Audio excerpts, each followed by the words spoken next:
As the opening credits roll, we zoom out from the intricate network of neurons and brain cells, only to find ourselves emerging from a pore on the sweat-slicked skin of the main character, our narrator, played by Edward Norton. He finds himself staring down the barrel of a pew-pew, inserted into his mouth by a man named Tyler, played by Brad Pitt, who impatiently checks his watch, counting down to a crucial moment. Tyler prompts the narrator to speak, but all he manages is a mumble until the pew-pew is withdrawn, and then he admits he can't find the words.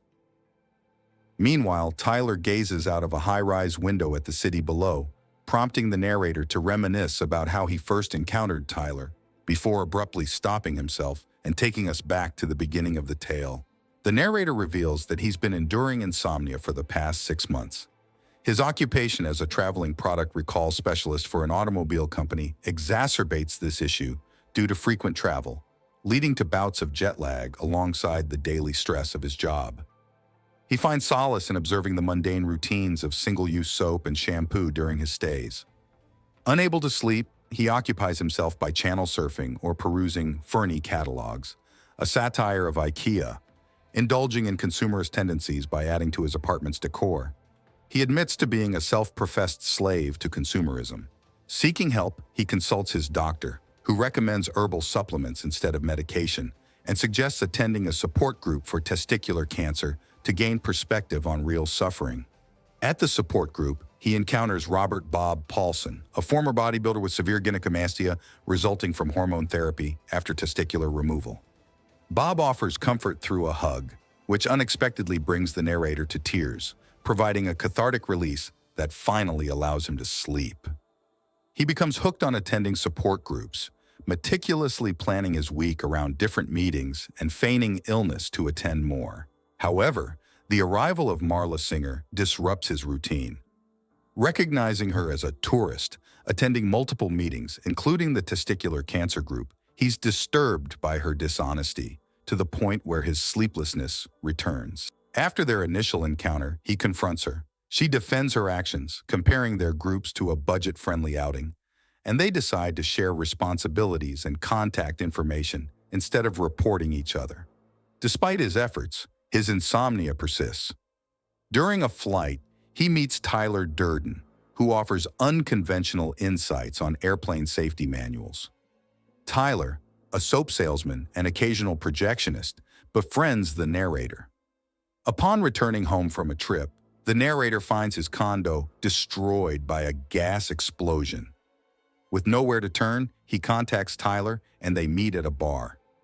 Tyler shares his anti-consumerist views and they engage in a liberating fistfight before heading to Tyler's squat-like residence. Tyler and the narrator start fighting behind the bar, drawing in other tough guys. They create a formal fight club in the bar's basement, with rules like, "You do not talk about Fight Club," which are repeatedly ignored as membership grows. Tyler demonstrates his insightful but controversial views on life. The narrator meets up with Marla by chance, telling her that he hasn't attended any other meetings because he's joined a new support group for men only.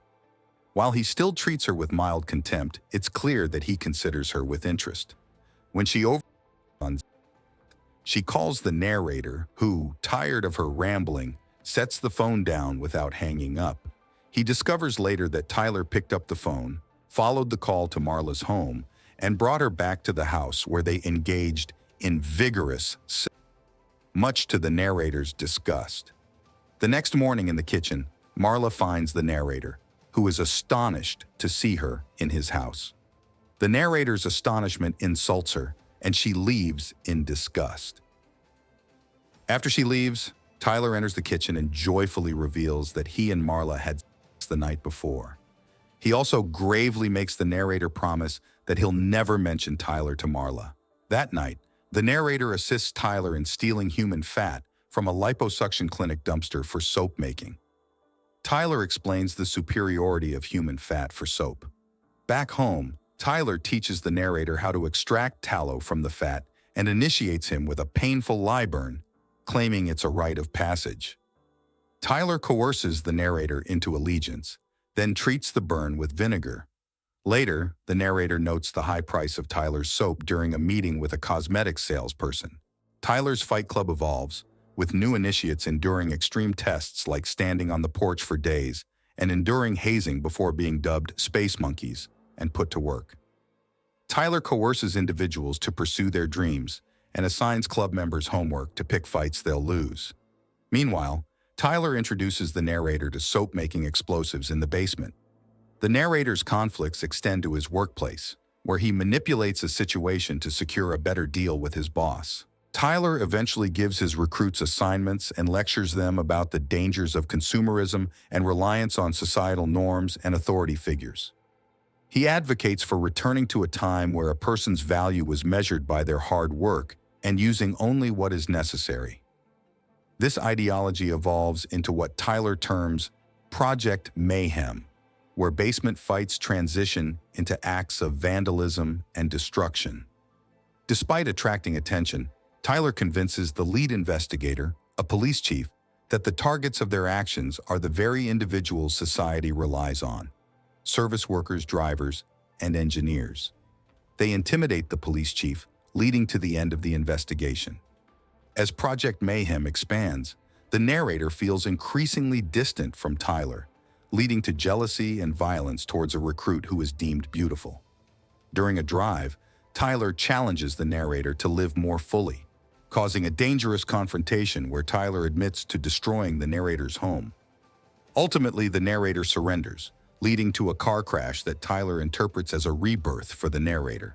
During Tyler's absence, the narrator finds himself at home with a growing number of Project Mayhem members who entertain themselves by watching television and reveling in their infamous acts of vandalism. When the narrator presses for more information about their activities, Bob sternly reminds him, "The first rule of Project Mayhem is you do not ask questions." Tragically, Bob loses his life during a failed sabotage mission, prompting the narrator to contemplate disbanding the group before matters escalate further. Determined to locate Tyler, he uncovers a list of recent phone numbers used by him. Following the trail across the country, the narrator discovers the proliferation of fight clubs in various locations. At a bar, the narrator is addressed as "Sir" by the bartender, leading him to inquire if they've met before. The bartender, assured that it's not a test, reveals the narrator as Tyler Durden. Shocked, the narrator rushes back to his hotel room and calls Marla, questioning if they've been intimate. Though annoyed, Marla confirms their relationship, referring to him as Tyler Durden. Abruptly, Tyler materializes in the room, accusing the narrator of breaking their pact not to involve Marla. A revelation unfolds. They are one and the same.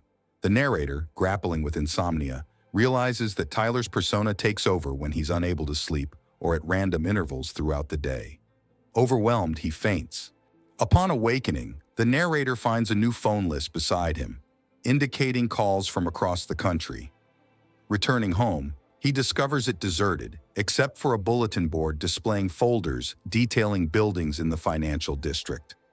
Each folder reveals that Project Mayhem has infiltrated these structures, with Tyler planning their destruction to erase credit card records and start anew. In a panic, the narrator gathers the information and confesses to the police. However, he soon realizes that the officers are Mayhem members themselves, instructed to silence interference with the project, even if it's him. Escaping with a stolen pew-pew, he rushes to one of the targeted buildings, finding a van loaded with nitroglycerin in the parking garage. Attempting to disarm the bomb, he confronts Tyler, who provokes him. Despite Tyler's taunts, the narrator manages to disarm the bomb. A fierce struggle ensues, captured oddly on surveillance as the narrator fights himself. Ultimately, the Tyler persona triumphs, reactivating the bomb. The narrator redirects himself to another building, where they watch the impending destruction from a safe distance. Back at the opening scene, the narrator, with the pew-pew in his mouth, mumbles again and tells Tyler, "I still can't think of anything." Tyler smiles and says, "Ah, flashback humor." The narrator begs Tyler to abandon Project Mayhem, but Tyler is adamant. He professes that what he's doing is saving mankind from the oppression of consumerism and unnecessary luxuries, and that there won't even have to be any casualties. The people who work in the buildings are all Mayhem members, completely aware of the plan. Near breaking point, the narrator comes to realize that whatever he created Tyler in his mind. He looks to see Tyler with the pew-pew in his hand and realizes that it's actually in his hand.